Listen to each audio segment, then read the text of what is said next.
எல்லாருக்கும் இனிய வணக்கம். சில்லி சிக்கன் செய்வது எப்படின்னு பார்ப்போம். 1 teaspoon pepper, 1 teaspoon cornflour, 1 teaspoon உப்பு, இதெல்லாம் நல்லா மிக்ஸ் பண்ணி 10 நிமிஷம் மூடி வைப்போம். 1 கப் சீரம் எடுத்துக்கிறேன்.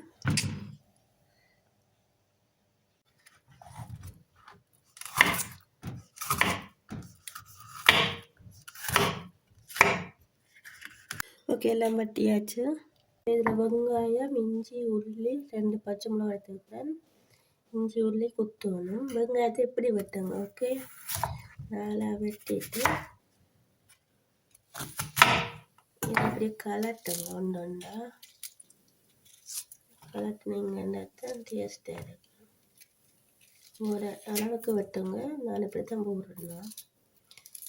கொஞ்சம் ஆயில் விட்டு நாங்கள் வெட்டி வச்ச இறைச்சியை ஸ்டேக் பண்ண போகிறோம். பொரிக்கையில் ஸ்டேக் பண்ண போகிறோம். ஓகே, இது சூடான அப்புறம் இறைச்சியை போடுவோம். ஓகே, இதை கொஞ்சம் ஸ்டேக் ஆகிறதுக்கு இப்போ கலர் மாதிரி வந்துட்டு இதை நாங்கள் எடுத்து வைப்போம். சரியா, அதே சட்டிக்கு இஞ்சி உள்ளி பேஸ்ட், 2 பச்சை மிளகாய், வெட்டி வச்ச வெங்காயம் எல்லாத்தையும் போட்டு கொஞ்சம் நேரம் ஸ்டேக் பண்ணுங்க. அதுக்கப்புறம் ஓகே, நாங்கள் வெட்டி வச்ச ஹெப்ஸித்தை போட்டுட்டு கொஞ்சம் நேரம் ஸ்டேக் பண்ணுங்க. கொஞ்சம் உப்பும் போடுங்க, கணக்க போட வேணாம். 2 முதலே உப்பு போட்டு நாங்கள் தானே. சரியா, இப்போ நான் ரெட் கலர் சில்லி பேஸ்ட் 2 கரண்டி போடுறேன். உங்களோட உரைப்புக்கு ஏற்ற மாதிரி போடுங்க.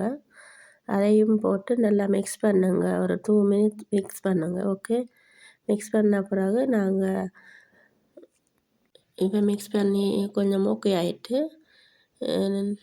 சரியா, இப்போ நாங்கள் 3 தேக்கரண்டி சோயா சாஸ் விட போகிறேன். அதையும் விட்டு கொஞ்சம் நல்லா மிக்ஸ் பண்ணுங்க. மிக்ஸ் பண்ணிவிட்டு கொஞ்சம் வெயிட் பண்ணிவிட்டு அப்புறம் நாங்கள் கோழியை ஆட் பண்ணுவோம். நாங்கள் ஸ்டேக் பண்ணி வச்சுருந்த கோழியை ஆட் பண்ணுவோம். ஓகே ஓகே, குக் ஆகிட்டு இப்போ நாங்கள் ஸ்டேக் பண்ணி வச்சுட்டு சிக்கனை போடுவோம். ஓகே, போட்டுட்டு இதையும் மிக்ஸ் பண்ணி விடுவோம். கொஞ்சம் ஹீட்டை குறைச்சி வைங்க. ஓகே, இது ஹெல்த்தியான சாப்பாடும் சின்ன பிள்ளைகளுக்கும் கொடுக்கலாம். முகத்தை குறைச்சி போட்டால் சாப்பிட்டு பார்த்துட்டு எனக்கு சொல்லுங்க. சப்போர்ட் பண்ணுங்க. கொஞ்சம் சில பிடிச்சிருந்தா ஃபஸ்ட்டாக செய்யக்க தப்புகள் வருந்தானே. அதாவது ஒரு 3 நிமிஷம் நீங்கள் அப்படியே லைட்டான ஹீட்டில் மிக்ஸ் பண்ணி கொண்டு இருந்தீங்கன்னா இது சிக்கன் முடிஞ்சது. ஓகே, சிக்கன் ரீசன் ரெடி ஆகிட்டு யம்மியாக இருக்கும். சாப்பிட்டு பார்ப்போம் வாங்க.